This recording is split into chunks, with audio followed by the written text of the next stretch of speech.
Siap. Salam. Selamat pagi, Bu.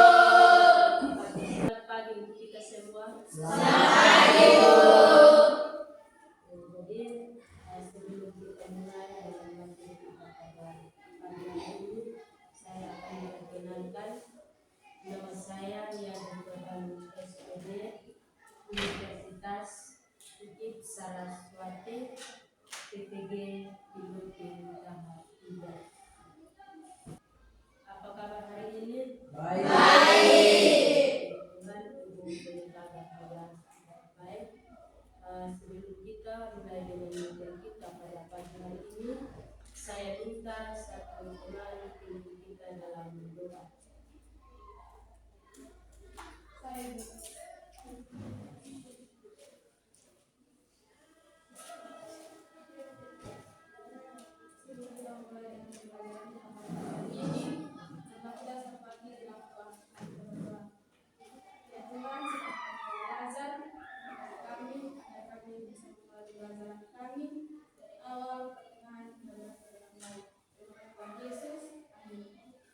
Terima kasih.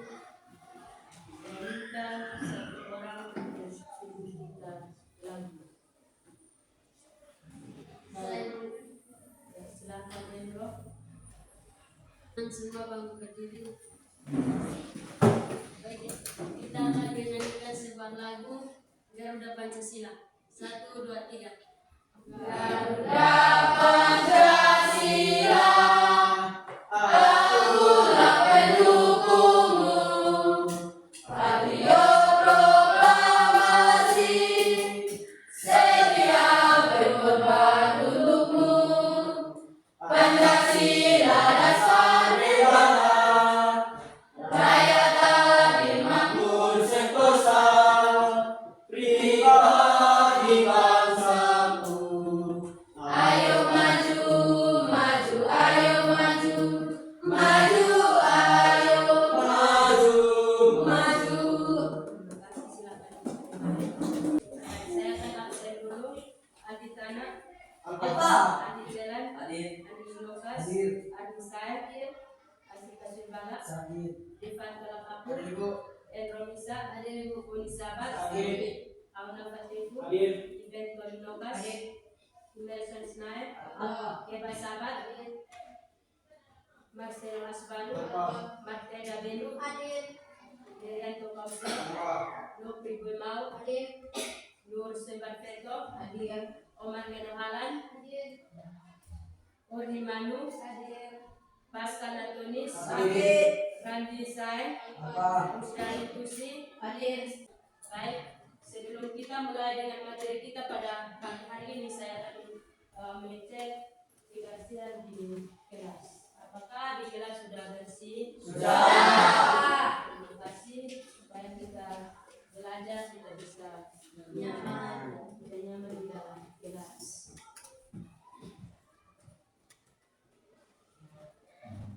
Sebelum kita masuk dalam kompetensi kita pada pagi hari ini, saya akan menanyakan kembali materi minggu lalu. Ada yang masih ingat kok? Ya, silakan. Teks pidato persuasi. Baik, kita tepuk tangan dulu.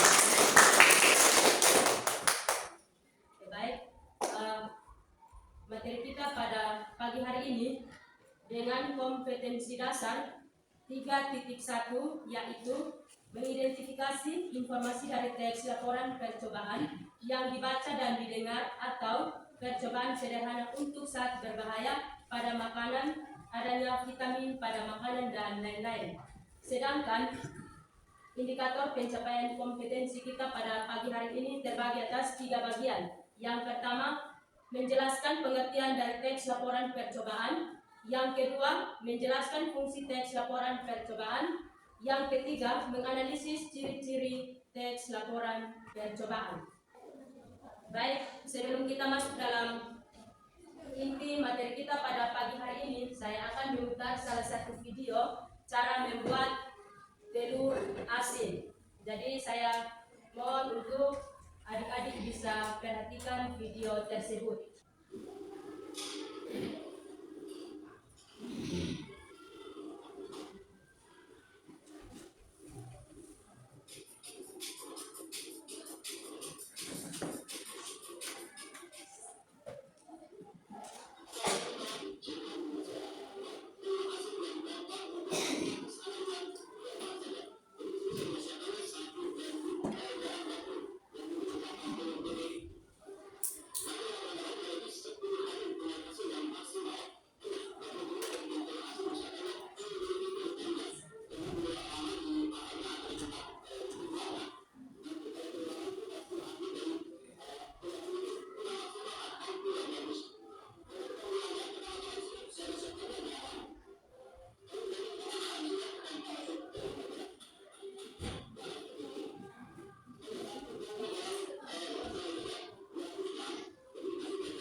mengamati video tersebut.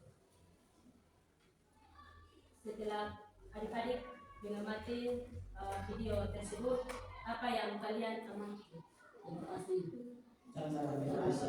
Cara membuat telur asin. Baik, tangan kita. Yang kedua, hal-hal apa yang menarik dari video tersebut? Hal yang paling menarik dari video tersebut adalah bagaimana kita dapat membuat telur asin dengan bahan-bahan yang sederhana dan juga seadanya. Jadi mampu menghemat pengeluaran. Kita tidak menjelaskan tentang cara membuat telur asin. Ya, jadi materi kita pada pagi hari ini masih berkaitan dengan teks laporan percobaan. Jadi untuk teks laporan percobaan, ada yang masih ingat pengertian dari teks laporan percobaan? Baik, jadi untuk pengertian dari teks laporan percobaan adalah teks yang berisi hasil percobaan atau pengamatan atau penelitian. Sedangkan dia punya ciri-ciri, ada yang tahu? Baik, jadi untuk ciri-ciri itu ada 4 bagian. Yang pertama, disusun secara sistematis atau runtun. Yang kedua, menggunakan bahasa ilmiah jelas dan logis.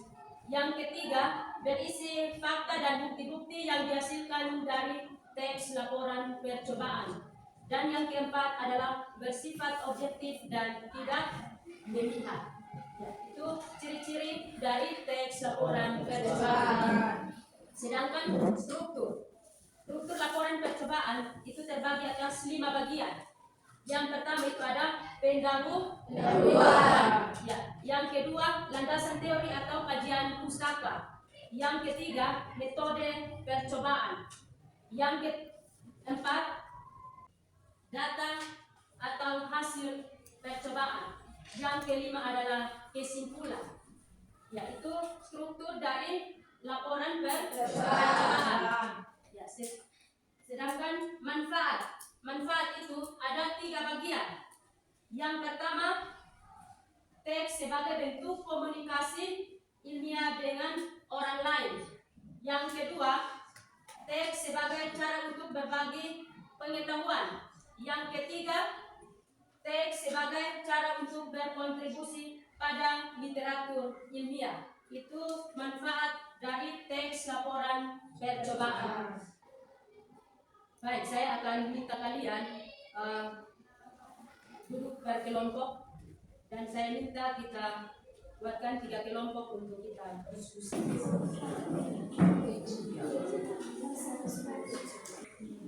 Baik, sebelum kita maju untuk presentasi hasil diskusi pada pagi hari ini, saya minta kalian berdiri semua untuk kita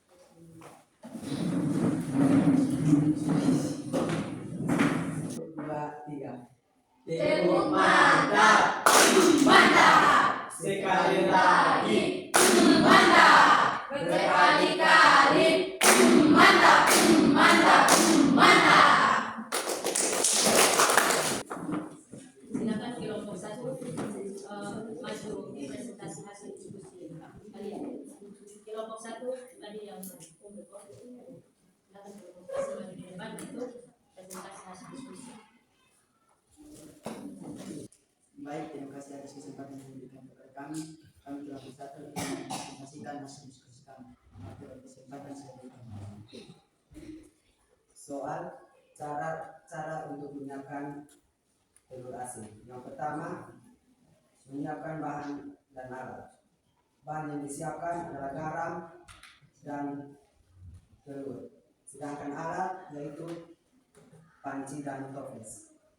Cara pembuatan: haluskan garam, masukkan air dalam wadah yang berisi garam, aduk hingga larut, masak air tersebut hingga bersih. Cara pembuatan: haluskan garam, masukkan air dalam wadah yang berisi garam, aduk hingga larut, masukkan air tersebut ke dalam wadah yang berisi garam sampai menunggu air mendidih, membersihkan telur, matikan. matikan kompor dan menunggu sampai air tersebut dingin. Kemudian masukkan telur ke dalam toples dan tuangkan air ke dalam toples yang berisi telur dan ditutup menggunakan plastik. Setelah itu ditunggu dalam 11 hari. Kesimpulan, telur asin dapat dibuat dengan menggunakan bahan-bahan yang sederhana dan tidak mengeluarkan biaya yang banyak. Baik, dalam lain ada yang ingin bertanya waktu yang kesempatan yang ada. Pas. Sekian dan terima kasih. Saya kasih kesempatan lagi di kelompok 2 untuk berpresentasi.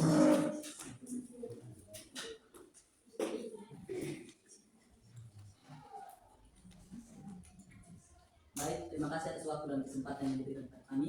Kami mewakili kelompok 2 akan mempresentasikan hasil skripsi kami. Baik. Soal jelaskan proses pembuatan telur asin.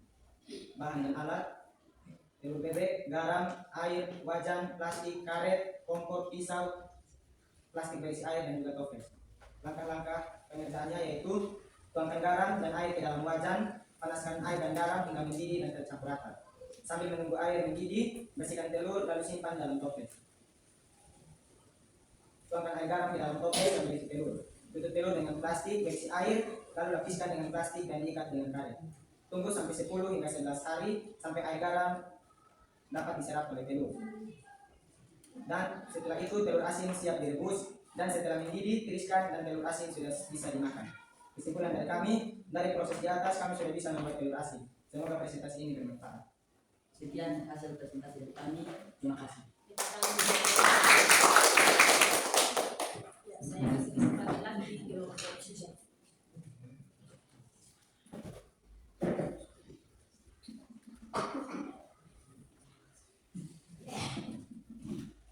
Baik, terima kasih atas waktu dan kesempatan yang diberikan kepada kami kelompok 3 untuk mempresentasikan hasil skripsi kami. Langkah-langkah membuat telur asin. Bahan-bahan yang dibutuhkan yaitu garam, telur bebek, dan air. Yang pertama, haluskan garam dan campurkan dengan air lalu dimasak sampai larut. Yang kedua, susu telur bebek yang disiapkan, dinginkan air garam yang sudah dimasak, lalu siapkan sebuah toples dan masukkan telur yang sudah dicuci, lalu masukkan air garam yang telah didinginkan. Setelah itu ditutup menggunakan plastik selama 10 hari. Setelah 10 hari dikeluarkan lalu direbus selama 20-30 menit. Setelah 20-30 menit keluarkan di air yang dingin, tiriskan dan sajikan. Kesimpulan dari kami, jadikanlah bahan-bahan yang sederhana menjadi sesuatu yang sangat berguna. Sekian dan terima kasih. Baik, terima kasih untuk ketiga kelompok yang sudah mengamati sebuah video cara membuat telur asin dan sudah dimengerjakan dengan baik juga, lalu sampai di presentasi. Ya, jadi sebelum kita simpulkan sama-sama, saya lihat semua sudah tidak semangat lagi. Jadi kita kasih segar, kita punya tubuh harus pakai apa? Satu orang pimpin kita lagi, selain Udah. ya, silakan berdiri semua.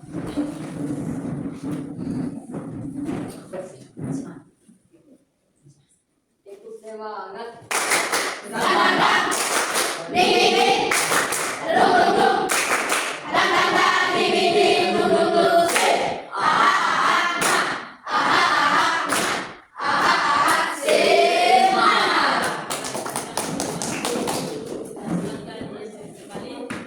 Sekarang kita akan masuk di kesimpulan. Ketika kita membuat telur asin, yang kita siapkan itu yang pertama apa? Telur. Telur. Yang kedua garam. Yang ketiga Panci. air. Yang keempat panci. Yang kelima Toples. lalu yang berikut apa lagi? Kompor. Terus Pisau. karet. Dan Tadi saya mengamati di video tersebut ada karet juga toh? Ya. Terus ada apa lagi? Plastik. Yang pertama kita harus siapkan dia punya alat-alat dulu toh. Ketika kita sudah selesai mengumpulkan dia punya alat-alat, kita harus masuk di apa lagi? Bahan. Kalau bahan sudah lengkap, baru kita masuk di cara kerja. Ya, tadi kita sudah mengamati sebuah video. Jadi dia punya cara kerja itu yang pertama apa? Tuangkan garam di dalam panci. Tuangkan garam ke dalam panci. Coba yang kelompok di sana. Yang kedua apa? Haluskan garam. Ya, haluskan garam. Yang ketiga, kelompok Sena. Campurkan dengan air lalu dimasak sampai larut. Campurkan ke dalam air lalu apa? Masak sampai sampai apa? Sampai mendidih. Terus kelompoknya Angling. Sambil menunggu air mendidih, bersihkan telur lalu simpan dalam toples yang sudah disiapkan. Untuk kelompoknya Omri, Matikan kompor dan menunggu sampai air tersebut dingin, kemudian masukkan telur ke dalam toples. terus Dan tuangkan air ke dalam toples yang berisi telur. sudah. Kelompok lain ada yang bertambah tusit. Setelah itu ditutup menggunakan plastik dan disimpan selama 10 hari dan dikeluarkan dan direbus selama 20 sampai 30 menit. Kelompoknya Angling, Setelah telur direbus, tiriskan dan telur asin sudah bisa dimakan. ya, jadi kesimpulan terakhir kita harus makan. Yang pertama itu kita harus siapkan dulu dia punya alat-alat. Lalu datang lagi di dia punya bahan. Ya. Kalau bahan sudah lengkap, baru kita masuk lagi di cara pembuatan atau proses pembuatan telur asin. Ya, seperti tadi yang kita sudah mengamati sebuah video yang kita nonton. Jadi ini hari kita semua sudah tahu cara membuat telur asin. Jadi kita di rumah kita bisa masak kasih kita punya orang tua atau kita masak sendiri untuk kita makan juga bisa. Baik, untuk materi kita cukupkan sampai di sini, dan sebelum kita kembali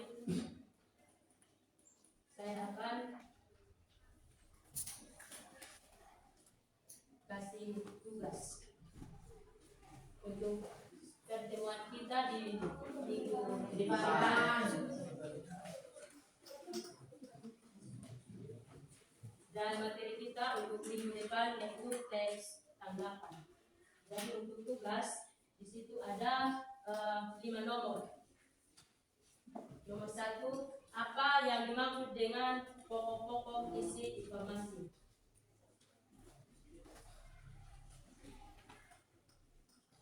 Yang kedua, bagaimana cara mendapatkan pokok-pokok informasi, isi informasi teks. Sampai di sini ada yang belum mengerti tentang cara membuat telur asin, atau semua sudah paham? Sudah. Baik, kalau sudah, sebelum kita mengakhiri, saya minta kalian bangun berdiri untuk kita menyanyikan satu lagu. Ini cuma tahu lagu Halo Halo Bandung. Tahu. 1, 2, 3. Halo Bandung, ibu kota periangan. Halo Bandung, kota kenang-kenangan. Sudah lama benta tidak berjumpa dengan kau. Sekarang telah menjadi lautan api. Mari ku rebut kembali dimaksud dengan kalimat kritik? Sudah kok? Sudah. Yang keempat, bagaimana fungsi kalimat sanggahan? Yang kelima, apa saja ciri-ciri kalimat persetujuan? Baik, saya kasih kesempatan untuk bertanya tentang cara membuat telur asin. Yaitu, Ya, mari saya akan menjelaskan ulang tentang proses pembuatan telur asin menggunakan telur. Proses pembuatannya yaitu tuangkan garam dan air ke dalam wajan, panaskan air dan garam hingga mendidih dan tercampur rata. Sambil menunggu air mendidih, bersihkan telur dan simpan di dalam toples. Tuangkan air yang sudah dingin, tuangkan air garam yang sudah dingin ke dalam toples yang berisi telur. Tutup telur dengan plastik berisi air, lalu lapiskan dengan plastik dan ikat dengan karet. Tunggu 10 hari, telur asin siap direbus, dan setelah mendidih, tiriskan dan telur asin sudah bisa dimakan. Sekian cara dari kami. bagaimana cara mendapatkan pokok-pokok isi informasi teks? Yang ketiga, apa yang dimaksud dengan kalimat kritik? Yang keempat, bagaimana fungsi kalimat sanggahan? Sudah kok? Sudah. Yang kelima, apa saja ciri-ciri kalimat persetujuan? Baik, saya minta satu orang untuk pimpin kita dalam doa. Teman-teman, sebelum kita mengakhiri pembelajaran kita untuk yang kami di surga, Bapa yang terima kasih. Terima kasih Bapak karena Engkau telah menjaga kami dari awal pembelajaran kami, pertengahan hingga berakhir dengan baik. Bapak, sebentar lagi kami akan melanjutkan dengan pembelajaran yang baru. Kami Tuhan berkati kami agar kami bisa belajar dengan baik. Terima kasih Tuhan Yesus. Amin. Dan terima kasih untuk teman kita yang sudah kita doa pada pagi hari ini. Jadi sebelum kita berpisah dari tempat ini, kita menyanyi satu lagu yang semangat. Ya, semangat. Belajar